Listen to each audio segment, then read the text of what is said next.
Արմեն, անցյալ անգամ մեր զրույցի ժամանակ դու խոսեցիր, որ հայկական ֆուտբոլը այսօր պահպանման ռեժիմում է։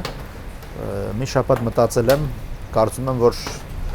այդպես ասել եւ անցնել առաջ հնարավոր չի, որովհետեւ պահպանման ռեժիմ որպես այդպեսին հնարավոր չի։ Կամ հետընթաց կամ զարգացում անպայմանորեն պետք է լինի, անգամ պահպանման ռեժիմում ինչ-որ ոլորտներ պետք է լինեն, որ դու փորձես զարգացումը ապահովել, որպեսզի հետագայում ինչ-որ բան ստացվի։ Երևի այդքան լավ չձևակերպեցի, բայց ասածս այն է, որ պետք է խոսենք լուծումներից։ Լուծումները հայկական ֆուտբոլում ակնհայտ են բոլորի համար։ Մանկապատանեկան ֆուտբոլի մասնագետներից մինչև ամենաբարձր կարգի մասնագետներ,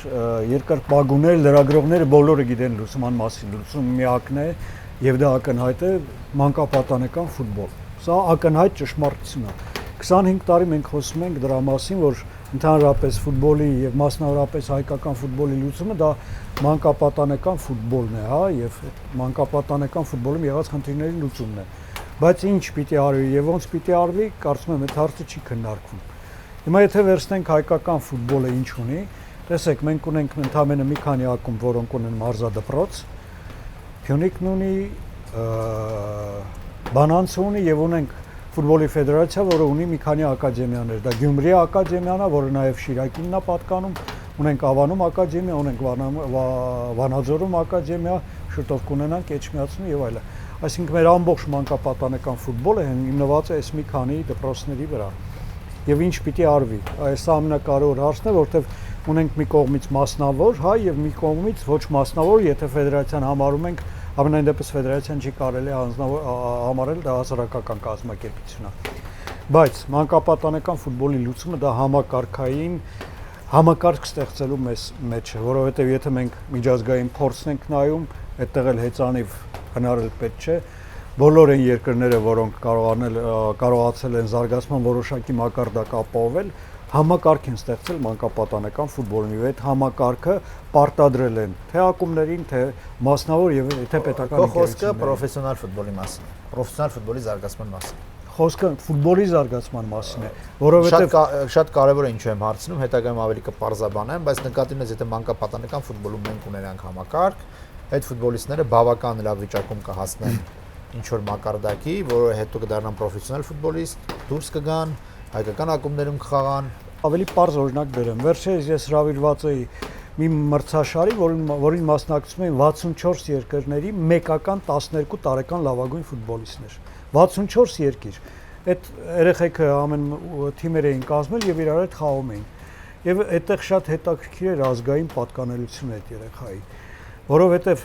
շատ հետաքրքիր էր հետևել օրինակի համար արգենտինացի, իսպանացի երեխան տարբերվում էին բոլորից իրենց տեխնիկական պատրաստվածությամբ։ Գնդակը վերցնում են այնպիսի հնարքներ էին անում, որ շատ դժվար մյուսները կանեին։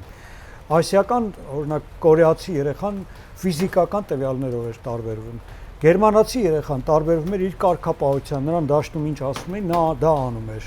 Ամերիկացի երեխան, որը իմիջիալոց աղջիկ էր, իր ազատությամբ էր աչքի ընկնում, դաշտում իր անելիքով, այդ դուխ կոչեցյալով, այսինքն դա բերում էր ազատ, հա, ուժեղի տպավորություն, շատ հետաքրքիր էր իսլանդացի երեխայի պահվածքը։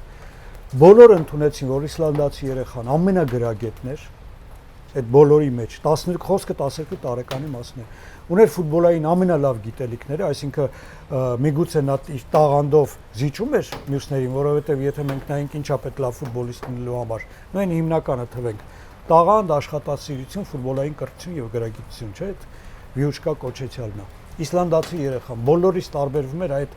աշխատասիրությամբ ու գրագիտությամբ, այսինքն նա գիտեր ֆուտբոլային գրեթե բոլոր էլեմենտները՝ պատկատ, նավե, զոնա բացել, փակել, ճիշտ գնդակ ընդունել, տալ, պատստրախով կանել, այսինքն զարմանում էր թե 12 տարեկան երեխային որտեղից այդքան ֆուտբոլային գրագիտություն։ Ինչ ունեն հայ երեխեքը, որ մենք նայում ենք, կարևոր չի, լավն են, վատն են, էսեն, ինչ ենք սովորացնում մեր երեխեքին։ Բոլորը ասում են, որ մենք ունենք հա տաղանդ, մեր երեխեքը տաղանդավոր են, լավ, թող լինի։ Արդյոք աշխատասիրությունը ապահովված է։ Կարծում եմ ոչ։ Արդյոք մեր երեխեքը ունեն այն գրագիտությունն ու կրթությունը, որը պետքա լավ մակարդակ հասնելու համար։ Միանշանակ ոչ։ Ոչ, որովհետև չկա համակարգ։ Օրինակ, տարիներ առաջ Բանանցը բերեց հոլանդացիներ, մարզիչներ, որոնք փոխեցին ամբողջ համակարգը, ես չեմ քննարկում դա լավ էր վատ էր, բայց իրենք փորձում էին համակարգել։ 2-3 տարի աշխատեցին, հանրահայտ մարզիչները գնացին։ Համակարգը փլվեց, չնայած ասում են շատ լավ համակարգ էր։ Եկան իսպանացիներ կամ մեր հավաքական եկան բավականին ուժեղ արգենտինացի մասնագետներ, որոնք փորձում էին համակարգ ստեղծել։ Մի քանի տարի աշխատելուց հետո իրենք գնում են։ Ճիշտ է, լինում է 1-2 ֆուտբոլիստ, բայց որպես այդպեսին համակարգ չի ստեղծվում։ Լավ, ես հիշում ես 2-3 տարի առաջ ինչ որ մի պահ եղավ, ես ու դու հաճախ հանդիպում էինք տարբեր մանկապատանեկան մրցաշարերին, հա, 12, 13, 10, 11 տարեկանների։ Այս ժամանակ ես հետաքրքրություն ունեի, որովհետև եղբորս որդին խաղում էր ակադեմիայում եւ գնում ենք մրցաշարեր ենք նայում։ Եվ նույն բանը նկատեցինք, խաղում էին եթե բանանցի թիմերից մեկը եւ ակադեմիայի թիմերից մեկը, մենք դիտորդի դերում ենք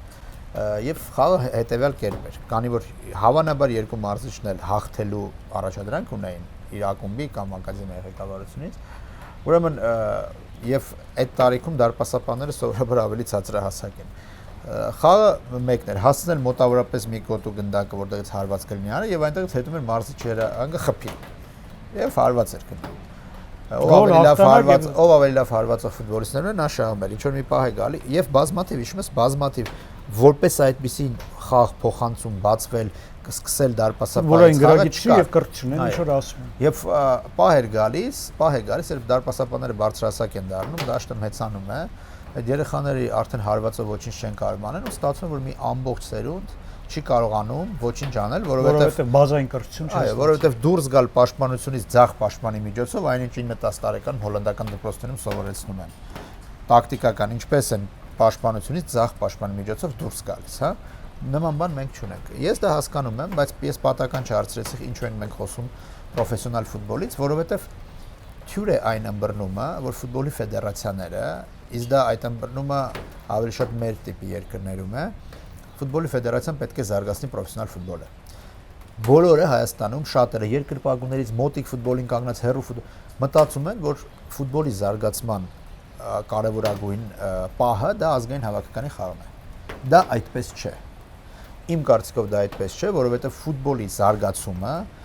երբ ասում ենք ֆուտբոլ, դա նշվում է մասսայական ֆուտբոլ առաջին հերթին, սիրողական ֆուտբոլ։ Ֆուտբոլի զարգացումը այն է, որ Հայաստանում շատ ավելի մարդ հնարավորություն ունենա ենթակառուցվածքներ մեկ եւ ցանկություն ունենա ֆուտբոլ խաղալ։ Պատահական չէ, որ Իսլանդիայի օրինակը բերեցի, ես ասում եմ իսլանդական մոդելից խոսքը երեխաներին համակարգված դաշտեր բերելու հարցն է։ Այո, դա կապված է սոցիալական վիճակի հետ, դաշտերի քչությանը, բայց կան, ամեն դեպքում կան։ Բայց եթե մենք մտածենք, որ որքան շատացնենք ֆուտբոլիստների քանակը, այդքան ավտոմատ սելեկցիան ներքևից դեպի մարզադպրոցներ, որ լավագույնները գնում են մարզադպրոցներ արդեն խաղալու։ Ավտոմատ սելեկցիան դու այդ մակարդակի վրա շատացնես, իմ առաջարկն է։ Բարձր աշխատավարձ Հայաստանում ստանում են միայն բարձրագույն խմբի գլխավոր մարզիչները 2-ից 4 կամ $5,000 մանկապատանեկան ֆուտբոլում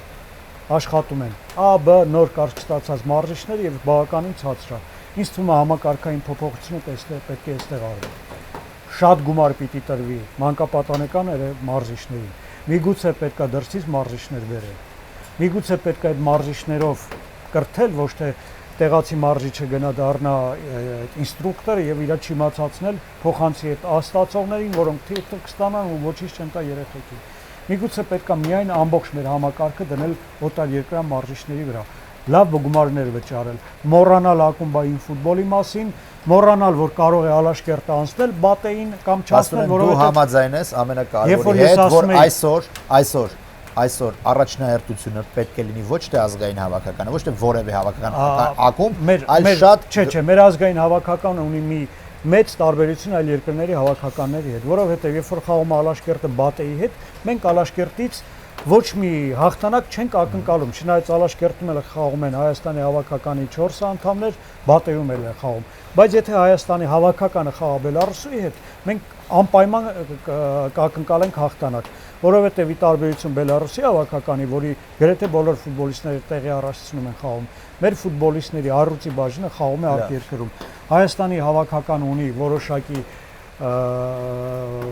առավելություն մյուս երկրների նկատմամբ, որտեղ լեգիոներները կարողանում են մեզ օգնել Հայաստանում կրթություն չստացած ունենք 4-5 ֆուտբոլիստներ, որոնք առանցքային են, գումարած մտքեր են եւ այլն եւ այլն։ Ես քեզ հիմա հակադարձեմ, ասելով որ ազգային հավաքականը երկար ժամանակ քանի տարեց տարի մենք ավելի քիչ լեգիոներներ են կարողանում ուղարկել, որովհետեւ ունենք սերունդ։ Այո։ Եվ տարեց տարի այն ֆուտբոլիստները, որոնք դրսում հայազգ խաղում են, քչանալու են կամ չեն գալու կամ եւ այլն իրենց հետաքրքիր չեն։ Համաձայն եմ, որովհետեւ չեն տալիս սերունդ։ Դրա համար 10 տարի հետո ազգային հավաքականը կարող է շատ ավելի ցածր մակարդակ վիրագտնել, քան այսօր։ Ինչու՞, որտեվ այսօր մեր բանկապատանեկան թիմերը չեն տալիս այն ֆուտբոլիստները, որոնք վաղ կգնան։ Դրա համար մենք իրավունք ունենք ասել, որ առաջնային ուշադրությունը պետք է ներդրվի grassroots մակարդակում մանկապետարան ֆուտբոլի համակարգ ստեղծելու համար։ Ցանկացած բնակավար կրթական համակարգը ինքն է։ Դպրոցում էլ ուսուցիչը այդ վիճակում ֆուտբոլի դպրոցում էլ ես չեմ խոսում առանձին մի քանի մասնագետների մասին, որոնք ֆանատներ են։ Այդ ֆանատների շնորհիվ մենք ունեցանք մի լավ սերունդ։ Մխիթարյան եւ Կամպանյան, հա, այդ ֆանատիկ մարզիչների, բայց հիմա երբ որ նայում ենք, բայց ինչի պիտի աշխատեն 150,000 դրամով, երբ որ բարձրագույն խմբում մենագլխավոր մարզիչ ռոպեական հաջողություն իրենց հարցերը լուծեցին անցան մի կողմ։ Բայց ես քեզ ասեմ, որ դա պետք է շատ մանրամասն մտածված լինի եւ այդ համակարգը պետք է այնքան հաշվի առնելով ֆինանսական հոսքերի սակավությունը, որը ֆուտբոլի ֆեդերացիան ընդհանրաբար ունի, հա, դա պետք է այնքան մանրամասն վարյան աշխատող ծրայ, այնքան պետք է լավ ուսումնասիրվի փորձը, որ ոչ մի դետալ այդտեղ չի կարող։ Համաձայն եմ, դրա մենք չունենք հնարավորություն Իսպանիայի նման, որ իրանք մի համակարգ ներդնում են, հետո փոխում են, հետո հասկանում են, որն է լավ։ Բայց իրանք երբ որ ներդրում են, լավագույն մասնագետներն են ընդգրկում, եթե չեմ սխալում, ժամանակին Իսպանիայի մանկապատանեկան ֆուտբոլի շատ լուրջ մասնագետներ, լուրջ մասնագետներ են հավաքի, որոնք ստանում են շատ լավ գումար։ Իրանք այն ստանոկը սարքեցին, որ արդեն ավտոմատ մենք պետք է ամեն մակարդակում լուծումների մի մեծ պաշար ունենանք, ամեն մակարդակում։ Ես ասում եմ, ամենացածր մակարդակում հնարավորինս ենթակառուցվածքներ, հնարավորինս պահպանվող ենթակառուցվածքներ, իսկ դա արդեն պետական մոտեցում է պահանջում, որովհետև այո, սարքվեց դաշտը, բայց այդ դաշտը պետք է պահպանվի։ Ով պիտի պահպանի։ Հասարակությունը, տեղական ինքնակառավարման մարմինները։ Այդ չի պահում, ինչ ես ասում։ Այդ մակարդակում նման լուծումներ։ Մյուս մակարդակներում ամեն մակարդակը նույնը դու ասում ես փոխգումարները պետք է ուղղեն մանկապատանեկան ֆուտբոլ։ Որքանով է դա հավանական, որքան գումարը հիմա ծախսվում, որքան կարելի է ուղղել, ինչից կարելի է կտրել։ Այդ ամեն ինչը պետք է հաշվի առնել։ Համաձայն եմ։ Եվ այդ աշխատանքի համար մի ոլորտում մի ծրագիր չի աշխատելու։ Շատ ծանր աշխատանք է, մանրամասն պետք է, ասում եմ, յուրաքանչյուր մակարդակի վրա իր լուծումներով։ Եթե մենք խոսում ենք համակարգի մասին, ես ասեմ, որ սա պիտի լինի, նորից եմ կրկնում, պետական մոտեցում։ Այսինքն պետությունը հաշվի առնելով ֆուտբոլի դոմինանտ ազդեցությունը Հայաստանում, ֆուտբոլի դոմինանտությունը բոլոր մրցաձևերի վրա, որովհետև ինչ ուզում ես ասա, օլիմպիական չեմպիոն ես կողմեն կողմ, հենակետային մարզաձևերը Հայաստանում ֆուտբոլը դոմինանտ եւ բավականին լուրջ հիմքեր ունեցող մարզաձև է եւ այստեղ պետությունը պիտի վերցնի իր վրա համակարգային խնդիր մանկապատանեկան ֆուտբոլի իր ներդրումը անի ֆինանսներով սա